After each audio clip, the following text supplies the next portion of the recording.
What up, boys, and welcome back to another video. So in today's video, we're going to talk a bit about how you can start out with gold making, because there's a lot of people that want to get into gold making, but with all the different information that's on the internet, it's really hard to even know, like, how do you begin, right? So this video is going to talk a bit about, like, how I personally start out, and I've done, a, like a huge number of gold caps on anything from low pop realms to medium pops and also full pops. But I take the same approach every single time that I want to start, like from 0 gold and reach gold cap again. So that's what we're going to talk about in this video. And everything that I talk about in this video is obviously going to be explained in the 0 to 10 million gold guide. But the book is easier to follow, though, because it's like a step-by-step. It's going to tell you exactly what to do and what to move on to, and like all the way down to 10 million gold. And there's over 100 pages in the book, so obviously not everything is going to make it into this video, but I'm going to give you guys like the short version of it. So if you are serious about this or just want more details, then definitely make sure to check out the 0 to 10 million gold guide. And by using the code Shadowlands, you will get it for 50% off. So this video shouldn't be, you shouldn't really look at this as what's the best way to make gold, right? Or what's the fastest way to make gold? Because if your objective is just to farm a WoW token, I recently uploaded a video on that, like just short-term gains, like how do you get enough money to get that token, and that's it. Like these methods I'm talking about here is like becoming a gold farmer, like having a huge auction house that will give you a massive amount of gold. Like you put in a lot of time and you will return in return a lot of gold, but it's over time and it takes time to build up and so on. So this is definitely more time investment needed than simply just grabbing a token, right? So the first thing, like when I make gold, I'm just talking out of like my personal preferences on how to do gold making, because there's so many ways you can make gold, and like the big boys are doing like mythic boosting, and that they're just trading TCG mounts and battle pets from like the entire region between realms, and they're selling services and so on. But I'm a like just a grinder. I like to grind, I like to farm. That's how I make all my gold. So that's what we're going to focus on in this video. So we have some like main categories, right? That's going to be materials, obviously. You have both old content and new content materials. And then you have battle pets and toys. Like I have a separate bag for just like toys and class-specific items, quest items, battle pets. And then you have a transmog, which can be divided into farmed transmog and also crafted transmog. Now, the slowest seller out of the categories that I just mentioned is going to be transmog. It really is. So if you have enough, if you're paying for game time using your mom's Visa card or your own Visa card for that matter, and you're not in the need for game time, then you should always start out with the slowest selling items first, and that will be transmog. So if you have capital gold, you should always start by getting your professions up. You got to level up engineering, blacksmithing, leatherworking, tailoring, like to max level in every single expansion. And then you just gotta like craft absolutely every single item. It sounds stupid, but you even gotta craft like the 50 gold items, right? Because usually they give you like a 45 gold profit and they sell instantly. So that's like the easy way of stacking up your auction house with transmog, is just by picking up all the professions, get them to max, craft everything that the basic trainer will learn you, and then also hunt for patterns and plans. It takes a lot of time investment and also gold in order to craft these items and sometimes buy the patterns, but long term it is definitely worth it. Like this is my Studen Mogs, my transmog tune, and I have 2,762 auctions worth 107 million gold. But as you can see, there's a lot of duplicate items up here because I do a lot of farming. So there's going to be a lot of duplicates up here. But still, my auction house is pretty strong now. And if I were to recraft right now, like the sold crafted mogs, I would probably hit like 2.9, 2,950 maybe. And if you guys want like a detailed how to start with crafted transmog, That's also a whole subject on its own, and it is included in the 0 to 10 million gold guide. But once you have like the crafted transmog up, or if you want to wait with that until you have some capital gold, because there's no point starting with like the profession if you are at 500 gold, because you're going to need gold to buy the materials to level up your crafting profession, and you're going to need gold to craft the good items as well, because a lot of them are really expensive. It requires you to buy volatiles and primals and so on.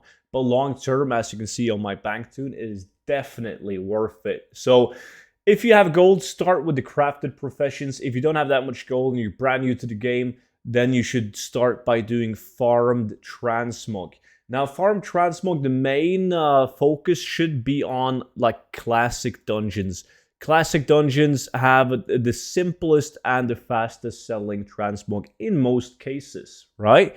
So always focus on doing a big variety of transmog, and a big variety of dungeons, because there's no point in pumping out 100 hours of BFD, right? And all you're going to have on the auction house is transmog items that could possibly drop in BFD. It's way better to do 10 runs of BFD, then you do 10 of BRD, and then you do 10 of Normal, 10 of LBRS, 10 of RFK, then 10 of RFD, and then you just move, once you've done them all, you go back to BFD and you do them all again, so you've done like 20 of each. It's way faster to build up the auction house that way. There's a lot of people messing that up. It could be my fault since I'm doing like 100 run series of dungeons, and people just copy that and they're like, yo, Studen, I've done like 200 runs of Uldaman. And they're not really making that much gold, because transmog is a pain in the ass to sell, which is why you need to have a big variety of items. But I'm going to leave the list down below in the description of the classic dungeons that you should focus on.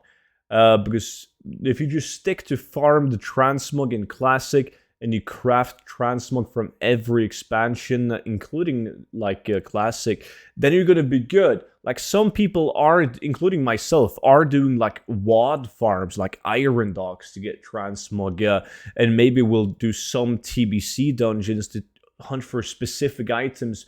But it's really bad to do that in the beginning when you're building up the auction house, because there's so few items of interest that you should put up on the auction house.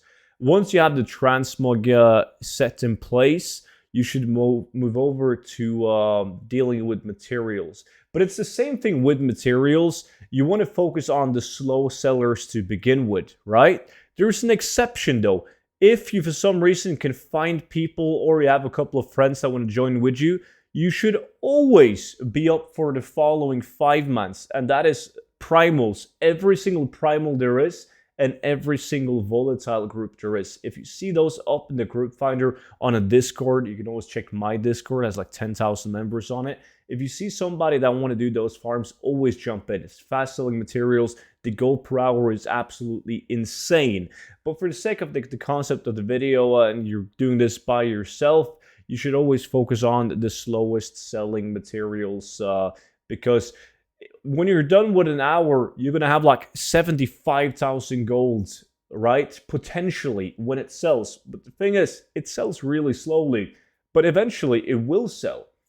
So you got to treat it like transmog. Like, oh, I'm talking about stuff like Golden Pearl, Wild Wine as well, right? All of that, all the skinning farms, like War Bear Leather, like that's a good one. You have Cobra Scale with look at this 1200 gold each, is absolutely insane. Like everything like this, all the old materials, I got a bunch of videos on old material farming.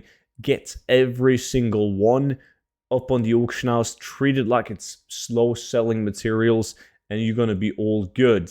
Now, once you have all the slow selling materials in the auction house, you have all the transmog on the auction house, it is time to do the following things. Either one, you can, if you still need gold and you haven't done crafted transmog, just keep on pumping like current content gathering professions, because you need gold. You need gold so you can invest in your crafted professions.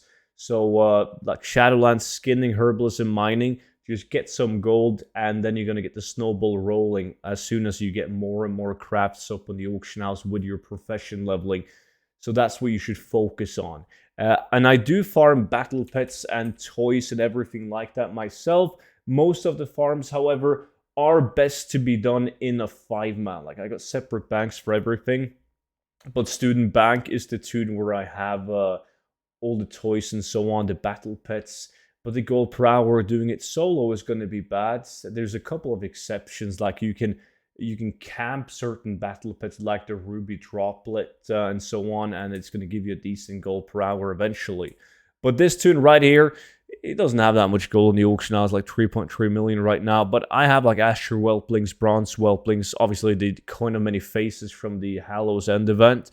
I got the WAD auction house models on here, Dark Whelplings, dice from Rogue Pickpocket farms, stuff like this that sells slowly, but once it actually sells, you're going to make a lot of gold. You have stuff like Emerald Whelplings as well. These empowered mana fields are from Camping Elites, so that's fairly easy to do solo. Fox Kit, Gundrag Hatchling. Most of these stuff, there's a lot of patterns and plans from doing random dungeons and farms as well. That's up on the auction house on this tune. But most of this stuff is gonna be like best done in a group farm. The exception is stuff like the pickpocket dices. There's 3 different dice that you can solo farm on a rogue, and they're all valued super highly, besides from the troll dice, because it's so easy to get. Like this 25k, 51k for the dwarven dice, even at 6,000 gold for the troll dice, they're so easy to get that the gold per hour is going to be good on it.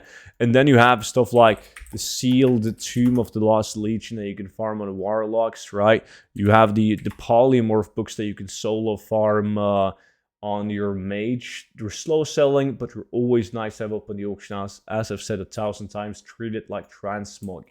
And that's like my recipe of getting gold cap. Just keep on pumping up the transmog. Once the crafted transmog sells, you recraft it, throw it up on the auction house. I don't spend any time farming the materials. I just buy the materials in the auction house, craft it into transmog, sell it on the auction house for a profit, and then I do a bunch of material farms in the downtime.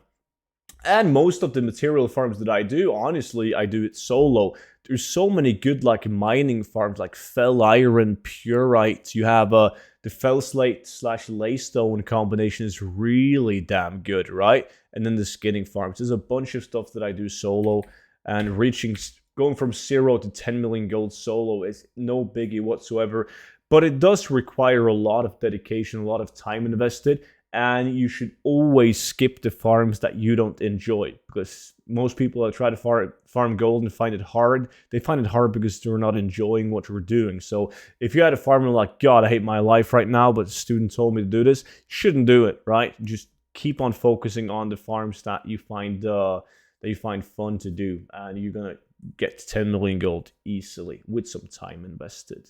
But I bet there's going to be a ton of questions in this video, so make sure you leave all the questions down below in the comment section if you have any questions whatsoever. But that is it for now. So thank you all so much for watching, and make sure to check out the 0 to 10 million gold guide, and I will see you all back in on tomorrow's video. But until then, bye bye.